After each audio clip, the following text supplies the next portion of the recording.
show that R and R is irrotational and find the scalar potential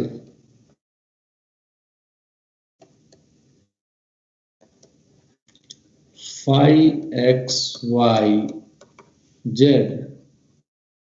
such that R and R is equal to del phi, where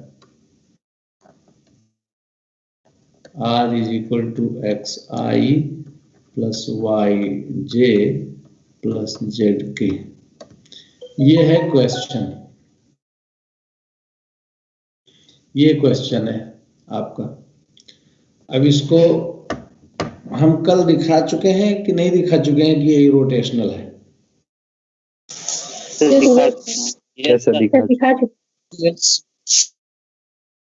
दिखा चुके हैं ना?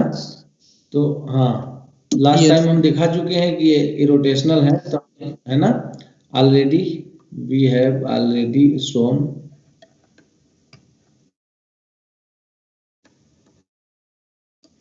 that R and R is irrotational। ये R and R already show कर चुके हैं हम कि irrotational है। अब हमें इसका स्केलर पोटेंशियल फाइंड करना है। तो scalar potential, let R and R is equal to del phi, then phi is equal to R and R dot की जरूरत नहीं है, R and R dot dr plus c। ये हमने फार्मूला कल आपको बताया था। Yes sir. f dot dr plus c कल आपको बताया था कि अगर कोई वेक्टर v है, उसका कर्ल 0 है, तो v डॉट dr करके ग्रेड निकालते हैं, है ना? वो फार्मूला वही है, v डॉट dr करके निकालते हैं, तो वही फार्मूला है। v is equal to r n r हो गया, तो v dot dr means r n r dr plus c। तो ये आप देखिए, r n r dot dr क्या हुआ? R n x i plus r n y j plus r n z k dot I D x plus J D y plus k d z. तो ये is equal to r n x d x plus r n y d y plus r n z d z. ये हो गया। तो phi आपका बन गया integral r n x d x plus integral r n y d y plus integral r n z d z, where r is equal to square root of x square plus y square plus z square। अब आपको integration का कल हमने system plus सी लिखना भूल जा रहे हैं, प्लस सी लिख दे रहे हैं यहाँ। तो इंटीग्रेशन का सिस्टम कल आपको हमने समझाया था। इसको इंटीग्रेट करेंगे तो फर्स्ट इंटीग्रल को सीधे ही ये x square plus y square plus z square, इसकी पावर हो गई n/2 एक्स डी एक्स। इसको हमने बताया था कि x से इंटीग्रेट कर दीजिए और y z कांस्टेंट की तरह ट्रीट किए जाएंगे, याद है? Yes sir. फिर आपसे हमने बताया था कि सेकेंड इंटीग्रल में वही पार्ट्स इंटीग्रेट करेंगे y से जिसमें x नहीं होगा, तो एक ही टर्म है, उस ब्रैकेट में x है तो कुछ बचेगा नहीं, ऐसा कुछ बचेगा? देखिए रेड कलर से अलग कलर से लिख देते हैं, देख लीजिए, plus x square plus y square plus z square to the power n by 2 y d y और प्लस नेक्स्ट कलर से x square plus y square plus z square to the power n by 2 z d z plus c. अब आप देखिए हमने क्या कहा था कि सेकेंड इंटीग्रल जो है इसको y से इंटीग्रेट करेंगे, z कांस्टेंट रहेगा, लेकिन वही टर्म इंटीग्रेट होगा जिसमें x नहीं होंगे, याद है? Yes sir. Yes, sir. Yes, sir. ऐसा कोई टर्म है या एक ही तो टर्म है और उसमें x अवेलेबल है। ये जो ब्रैकेट के बाहर पावर लगी है तो सिंगल टर्म हो गया ना, तो इसको छोड़ देंगे और यही सेम रीजन से एक्स वाई दोनों टर्म जब एब्सेंट होंगे तब लास्ट वाले को इंटीग्रेट करेंगे, तो इसको भी छोड़ देंगे।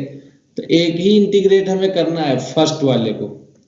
तो इसमें क्या करिए आप, x square let x square plus y square plus z square is equal to t square. तो 2x dx is equal to 2t dt, क्योंकि y और z यहां पर कांस्टेंट है फर्स्ट इंटीग्रल के लिए ये। तो अब आपको फाई इज इक्वल टू ये मिल जाएगा इंटीग्रल, ये आपका टी स्क्वायर हो गया means t to the power n और x dx के जगह पर हो गया t d t plus c means t to the power n plus 2/2 plus c. वापस t की वैल्यू रख दीजिए तो आपको मिल गया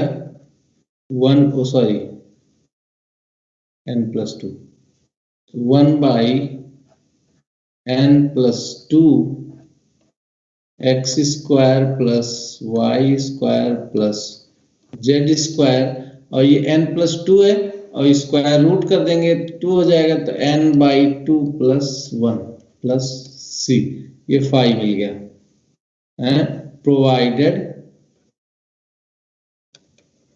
provided n is not equal to -2, n अगर -2 हो जाएगा तब ये इंटीग्रेशन नहीं हो पाएगा। क्यों नहीं हो पाएगा वो हम आपको अलग से करके दिखा दे रहे हैं, लेकिन जितना किया है इतना क्लियर है। Yes, sir. ठीक है, तो n जब -2 हो जाएगा, यहीं से आप देख लीजिए, n को -2 करेंगे तो -2/2 -1 हो जाएगा, मीन्स ये डिनोमिनेटर में चला जाएगा और डिनोमिनेटर में फर्स्ट पावर में हमेशा लॉग आता है आंसर, है ना? तो इसलिए Yes, sir. Yes, sir. so if n is equal to -2 then phi is equal to integral, ये आपका वहीं से सीधे लिख दे रहे हैं, सीधे यहीं से आंसर आ जाएगा, ये इसी वाले से जो दिख रहा है t to the power n। तो ये क्या हो जाएगा, t to the power -2t dt plus c is equal to dt/t plus c is equal to log t plus c। तब आपका फाई क्या आ जाएगा, log t square root of x square plus y square plus z square plus c. अब आप चाहे तो square root को बाहर से 1/2 लिख लीजिए, बहरहाल हमारा काम यहाँ से खत्म है। बाकी सजाने संवारने का तो कभी भी काम खत्म नहीं होता है। ये क्लियर हो गया? Yes, sir. Yes sir.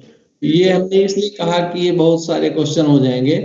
एक n इज इक्वल टू -2 का क्वेश्चन तो यहीं पे सेपरेट हो गया, और बाकी अलग अलग क्वेश्चन में किसी में n की वैल्यू 1 रहता है, तो किसी में 3 रहता है, तो किसी में 5 रहता है, तो किसी में -3 रहता है। तो ऐसे तमाम अलग अलग वैल्यू के लिए सब अलग अलग क्वेश्चन बन जाते हैं। तो आप कोई भी क्वेश्चन हो एक ही तरीके से इसी तरीके से सॉल्व होगा। अगर आपको नोट करना हो तो आप नोट कर लीजिए, अदरवाइज पीडीएफ तो हम दे ही देंगे। और अगले क्वेश्चन पे चलते हैं।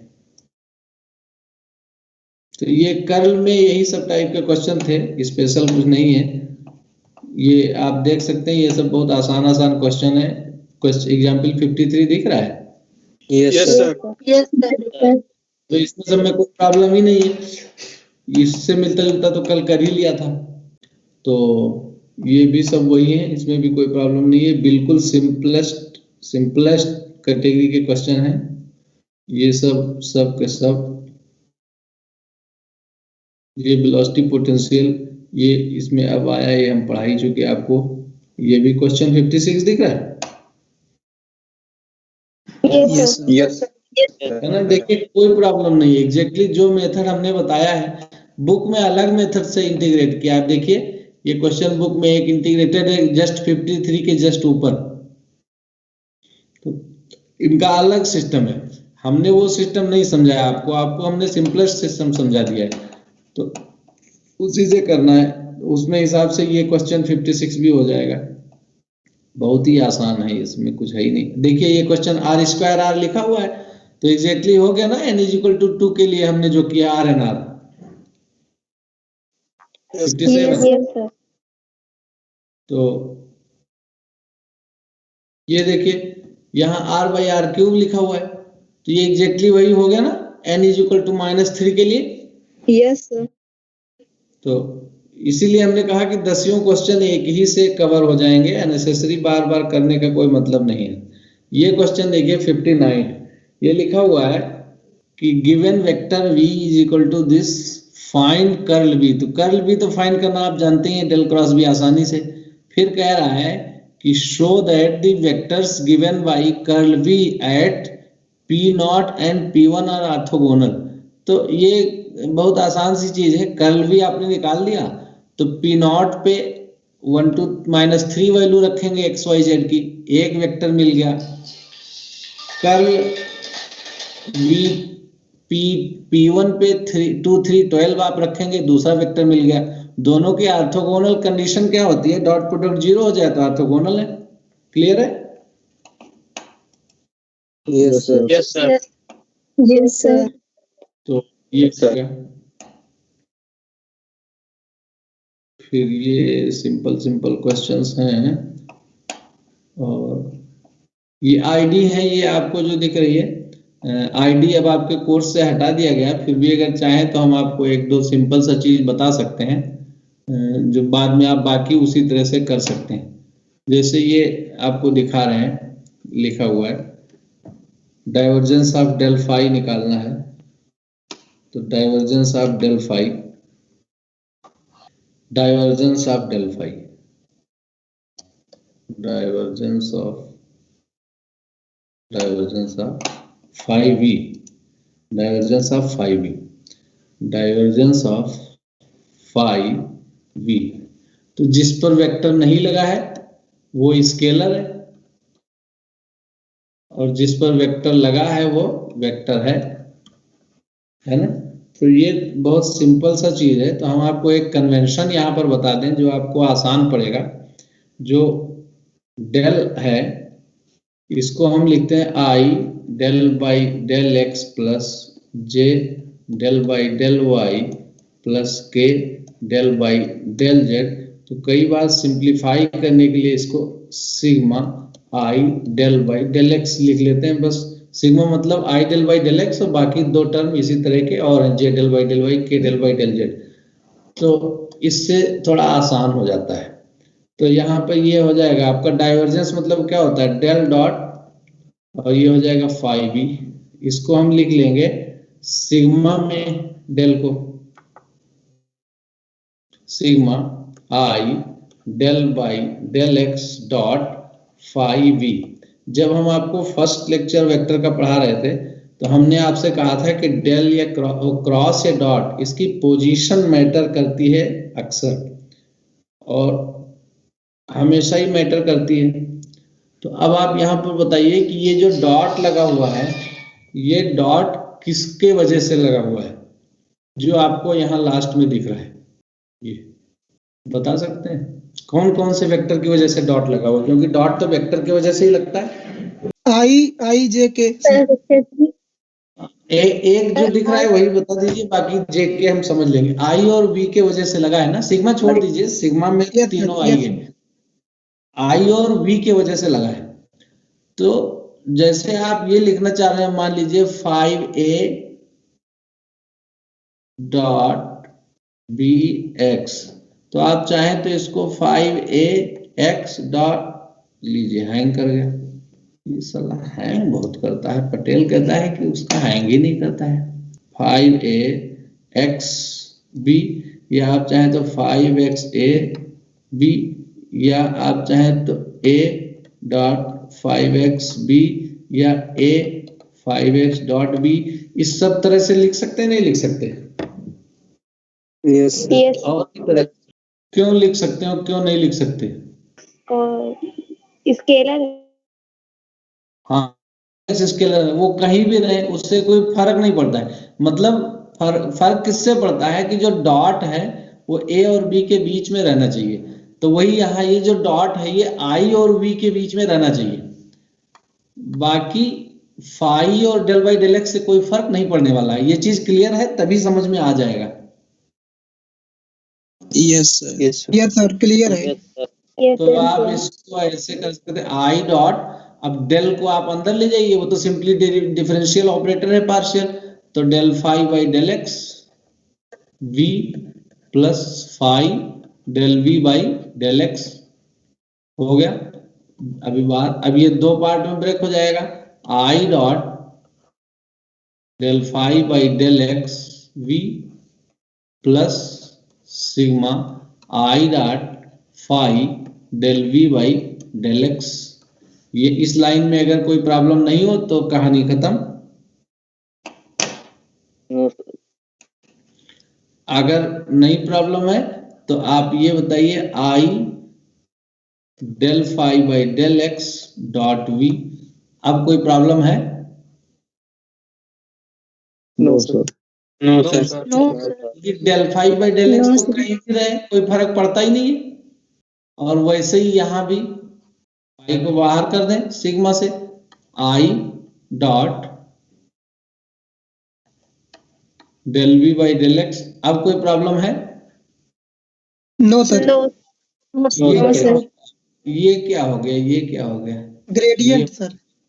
हाँ, ये i del phi by del x plus j del phi by del y plus k del phi by del z हो गया। तो ये हो गया del phi dot v plus phi से कोई मतलब ही नहीं है यहाँ। अब इस एक बार और आपको ये कर देते हैं, i del by del x dot v, तो ये हो गया आपका डेल फाई डॉट वी और प्लस ये फाई। ये क्या हो गया? ये तो वापस डेल हो गया ना, जो अब अंडरलाइन किया है। Yes Yes, sir. sir. तो डेल डॉट वी, ये अब ये चीज आपकी हो गई ग्रेड फाई और ये हो गई डाइवर्जेंस बी।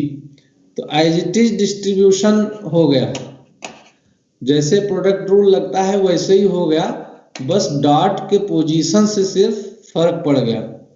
तो ये आपका था क्या, del dot phi V, del dot phi V का रिजल्ट ये आया। तो इसी तरह से कई सारे आप छोटे मोटे आइडेंटिटी प्रूव कर सकते हैं। जो आईडी लिख दिया है शॉर्ट में, आइडेंटिटी, तो ये एक हमने प्रूव करके दिखाया। अब आइडेंटिटीज आपके कोर्स में है नहीं इसलिए हम ज़्यादा नहीं करेंगे, लेकिन इस तरह से आप कर सकते हैं। 2 साल पहले तक आइडेंटिटीज हम लोग बहुत सारी प्रूव करवाते थे, 9 आइडेंटिटी प्रूव करवाते थे। अभी ये सब आइडेंटिटी ही हटा दिया कोर्स से, तो फिर भी आपको जानकारी रहनी चाहिए थोड़ी बहुत, इसलिए हमने करवा दिया है। मिलती जुलती चीजें आप कर सकते हैं। और कहीं प्रॉब्लम हो तो पर्सनली किसी को जानना हो कोई भी आइडेंटिटी, तो आप उसको बताइएगा, हम आपको चाहे इसी से जूम से किसी से भी पढ़ा देंगे। ये कहानी इसकी तो यहीं पे खत्म हुई है। अब हम लोग नेक्स्ट चैप्टर में पहुंच जाएंगे। नेक्स्ट चैप्टर में पहुंच जाएंगे, ये देखिए अनसॉल्व्ड क्वेश्चन आपको दिखने लग जाए तब बताइएगा।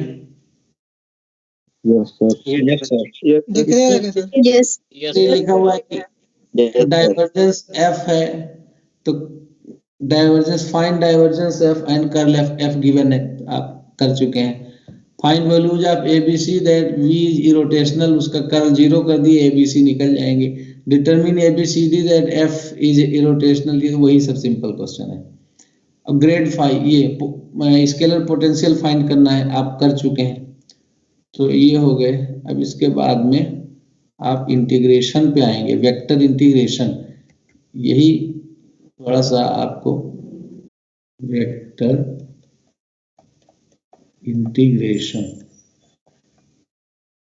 वेक्टर इंटीग्रेशन, तो वेक्टर इंटीग्रेशन का मतलब होता है integration,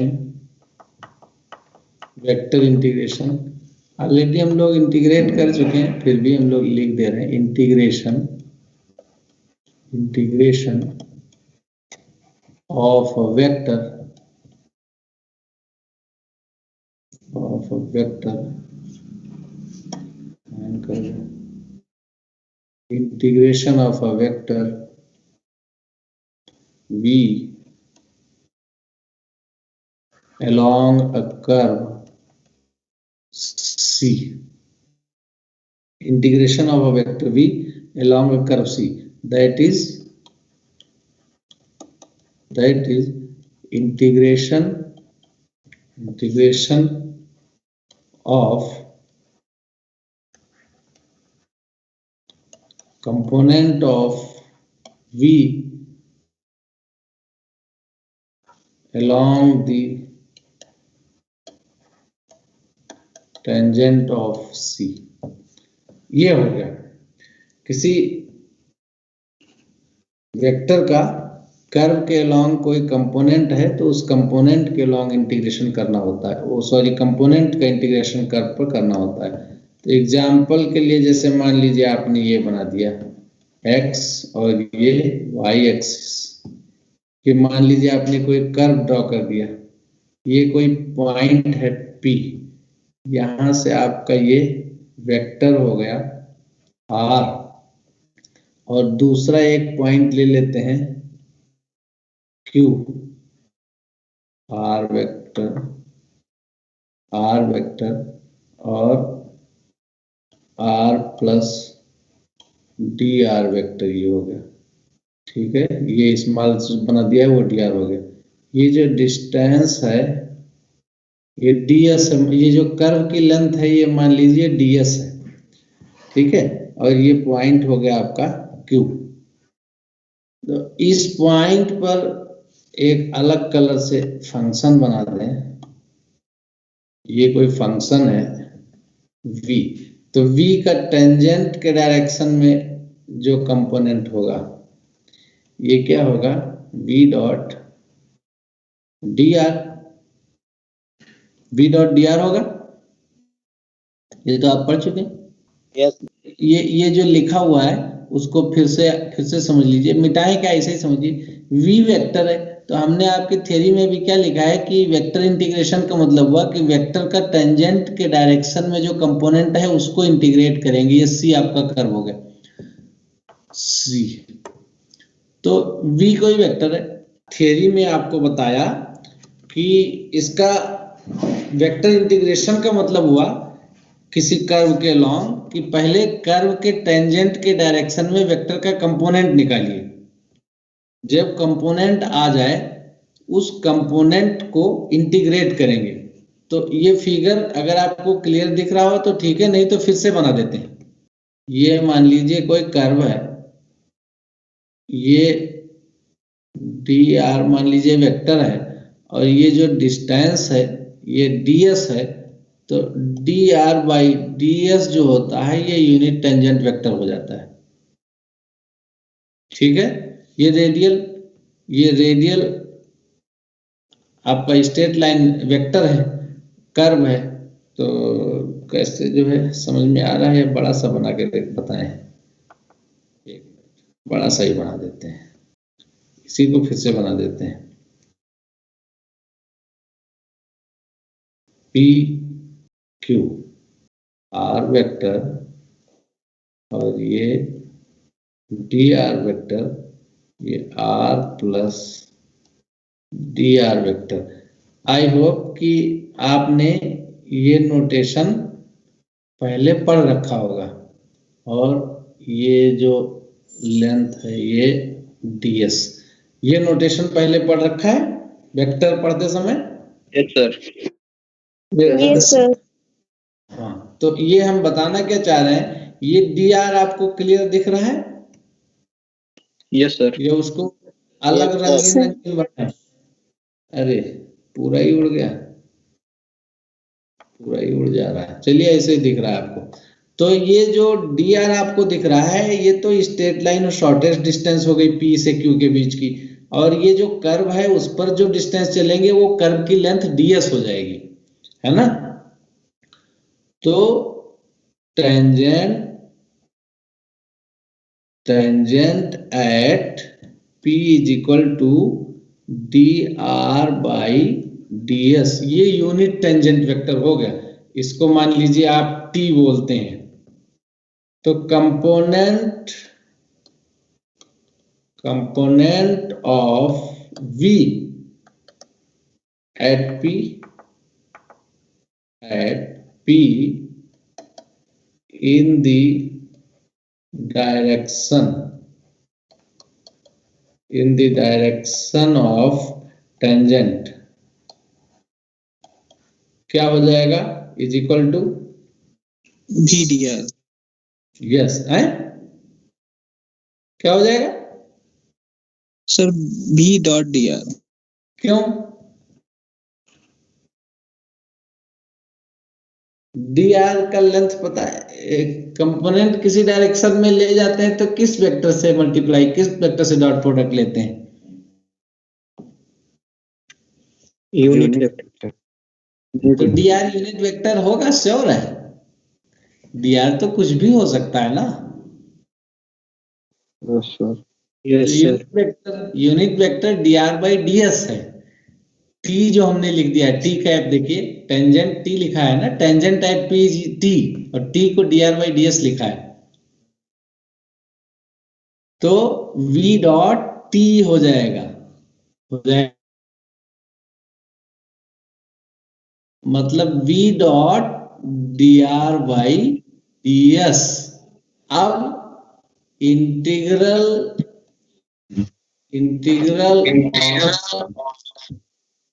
v along c is equal to component of, यही अब दोबारा क्या लिखें, यही लिख देते हैं, ये v dot t ds।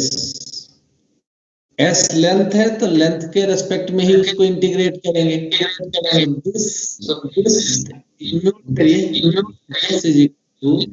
Sir आपका टी को कर रहा है आवाज। ds, तो ये आपका ds कैंसिल हो जाएंगे ये, तब ये आपका इंटीग्रल बना v डॉट dr। ये आपका हो गया integral of v along c। तो ये हो गया वेक्टर इंटीग्रेशन का मतलब। अब हम लोग इस पे कर्व के कोई लेंथ दी होगी, कुछ कोऑर्डिनेट दिए होंगे, उसके हिसाब से जहां तक इंटीग्रेट करना होगा उसकी लिमिट पुट कर देंगे। तो एक क्वेश्चन यहां से ले लेते हैं, यहां समझ में आया है तो बताइए पहले। Yes sir. Yes, sir. लिखिए, if a force F is equal to 2x square y I plus 3xyj displaces a particle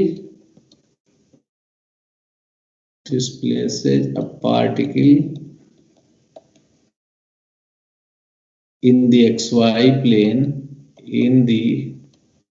xy plane from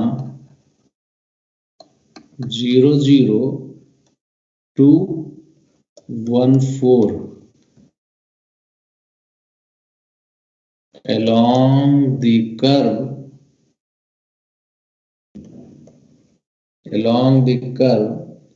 y is equal to 4x square, find the work done। तो आप जानते हैं work done मतलब होता है F dot D are.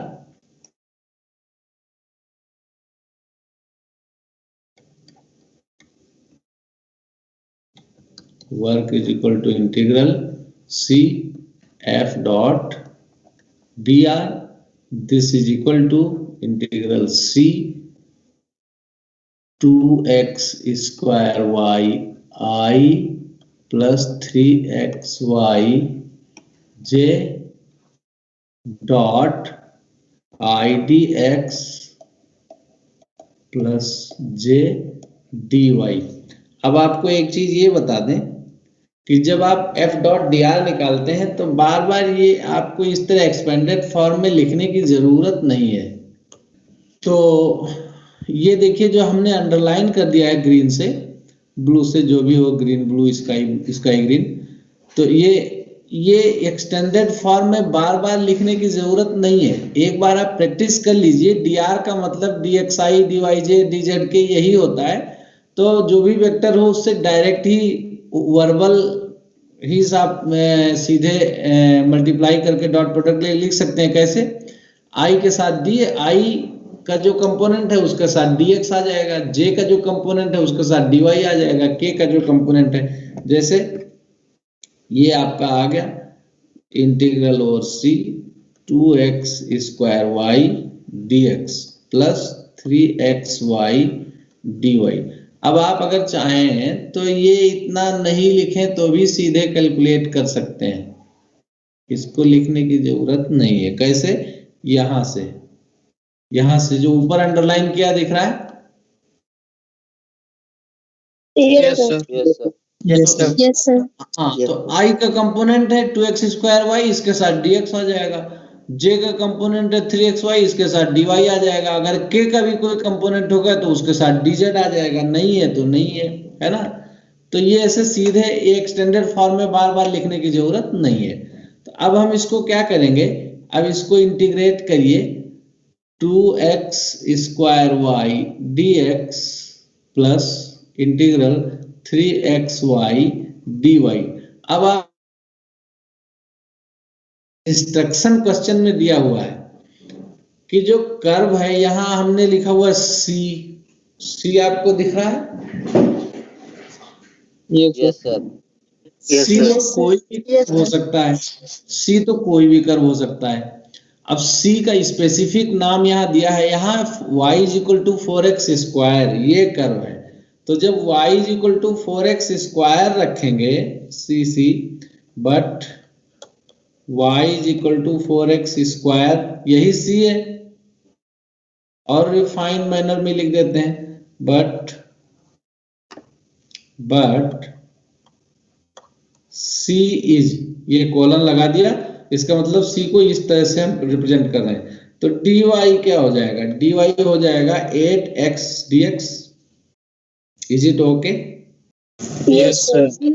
तो अब आप देखिए ये 2 तो बाहर हो गया, x स्क्वायर तो x स्क्वायर ही है, y के जगह पर 4x स्क्वायर रख लीजिए, 4x स्क्वायर dx प्लस यहाँ 3 बाहर हो गया, x तो x ही है, y के जगह पर 4x स्क्वायर आ गया और dy के जगह पर 8x dx आ गया।